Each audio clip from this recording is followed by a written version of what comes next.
Ben Fairhall over at his blog Battling the Behemoth pointed out this interesting sync involving the Nintendo GameCube logo and the compass and the square design with the G in the center of the Freemasons. The G inside the compass and the square is generally believed to stand for God or geometry. I have recently started thinking of this G as rather standing for gate, as in Stargate. I find some support for this hypothesis in the logo of the G8 summit for the 2002 Canadian meeting. The letter G and the number 8 then become a play on the word gate, and as we can see here, the pyramids, the 3 pyramids in the background, are a part of this gate symbolism. Further explanation of the significance of the G and the 8 can be found in my octagon video. Inside the octagon, we see George Washington, a Freemason, presiding over the Capitol cornerstone laying ceremony. The wooden tripod in this ceremony the Freemasons call a Lewis. Researcher Ralph Ellis believes that this device is descended from a similar one that would open and shut the Great Pyramid of Giza.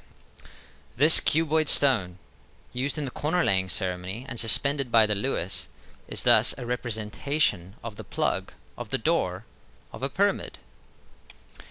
If the pyramids were, as I suspect, ritualistic initiation chambers, inside which priests, chief architects, and pharaohs would ingest entheogens and travel through the Stargate of cosmic illumination, then the cuboid stone, sometimes called the perfect ashlar, is the door to the Stargate. If we bear that context in mind and look at the design of the Nintendo GameCube logo again, a very mysterious synchromystic connection can be made. We see the G, which I have connected to the word gate, inside the cube, the Masonic representation of the Stargate. Nintendo's flagship character, game, and the best-selling video game of all time is Mario Brothers. As players of the game will know, and as the image above attests to, Mario frequently takes the Amanita muscaria type magic mushroom inside of him, which sometimes gives him new life and other magical properties. It's me, Mario! While ingesting magic mushrooms, Mario is often seen traveling through wormholes, portals, and stargates. I recently shared my viewpoint that the pharaohs and the priests of Egypt were eating mushrooms and opening stargates inside the pyramids. In a 1989 cartoon based on the Mario Brothers game, the entheogenic reality of ancient Egypt is synchromystically made plain. We further find synchronicities that resonate with the ideas put forward by researchers like Ralph Ellis and Michael Tsarion.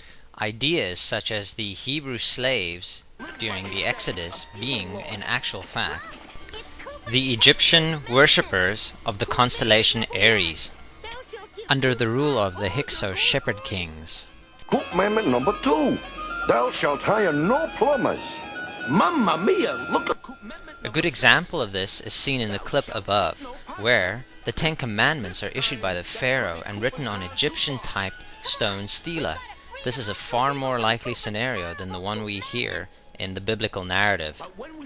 Amazing synchromystic proof is found for the entheogenic nature of Exodus. As we see in this scene, the alleged Hebrew slaves living inside Amanita muscaria type magic mushrooms and even being called the Mushroom People. Looks like all the mushroom people vanished! We also see how our Stargate traveler, Mario, and his friends, who include an anthropomorphized magic mushroom, are locked up inside the pyramid by the evil Koopa Pharaoh. Andrija Puharic, the man most famous for bringing psychic Uri Geller to the United States for investigation, and inseparable from the mysterious The Nine, wrote this early work, The Sacred Mushroom, Key to the Door of Eternity. The book details Puerich's association with a sculptor called Harry Stone. Stone is claimed to have unusually acute extrasensory perception and would spontaneously lapse into deep trance states, under which he gained the ability to speak and write in ancient Egyptian. He claimed to be a highborn Egyptian Rahotep of the pyramid-building era, and divulged that magic mushrooms were part of the rituals of Giza. His description of the effects of this ritual reads, "Opening the door, enter it, disappear through it, but it's only for those who know." Predictably, I view this description as a clear Stargate opening and traveling through the door of cosmic illumination. Okay, so here we see the Ark of the Covenant, a cubic structure, I might add, being discovered by Harrison Ford and John Rhys Davies in the Indiana Jones film Raiders of the Lost Ark. In my previous video, Moses, 9/11, and the Magic Mushroom, I said that perhaps inside this cuboid box was kept the sacred sacrament of the magic mushroom. Now I would like to use a technique pivotal to synchromysticism. It is called composite character identification. To do this, we take different roles that the same actor has played and keep them in mind when we view a certain scene. The idea being that an actor carries the resonance of any role he has played into the identity of any other character in any other scene. Here we see John Rhys Davies in the 1995 television series Sliders, in which he can be found jumping through vortices, water doors, or as I like to call them, stargates. In the film Star Wars, Harrison Ford, as Han Solo, travels through the stars in the Millennium Falcon. This is made possible by a technology explained as jumping to light speed through hyperspace. Visually, this jump to hyperspace is represented as the stars turning into streaks of light and moving across the concentric circle design of the Millennium Falcon's cockpit window. This, quite simply, is a stargate. Mysteriously, we can now see that both our Raiders of the Lost Ark resonate synchromystically with stargates. I believe that this mystical resonance is giving us a clue as to the nature of the Ark of the Covenant. A clue that I would interpret this way. The secret is that the Ark of the Covenant contained the key of the ancient Egyptian priests to the Stargate. The cubic Ark of the Covenant, the cuboid plug to the pyramids of Giza, and the Nintendo GameCube logo are symbols of the Stargate. Now things get a little weird. In another episode of the Mario Brothers cartoon, Raiders of the Lost Mushroom, Mario, with his mushroom friend, enlists the help of an Indiana Jones type character to find the lost mushroom. Treasure hunter! Can you help us find a lost mushroom? This is simply amazing synchromystic confirmation of the idea of an entheogenic substance inside the Ark, as we have Indiana Jones, the Ark of the Covenant, and the Magic Mushroom all connected intimately in one scene. The 9/11 event can be seen as a mega ritual, evoking the pyramids of Giza and invoking a Stargate, the goal of which is to contact higher intelligence. The 1993 film Super Mario Bros. Brings the twin towers of the World Trade Center into play.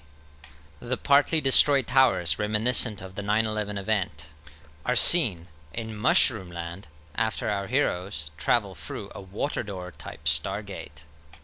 Ben Fairhall points out another wonderful box that opens up gates or doorways. We see it in the Hellraiser franchise. Are we now lost in a labyrinth of apathenia, or have we discovered a message embedded in the fabric of space-time? The replacement of the World Trade Center, the octagonal Freedom Tower, rests on a perfect cube. Does the completion of this building in 2012 represent the ending of the Stargate mega ritual started on 9/11?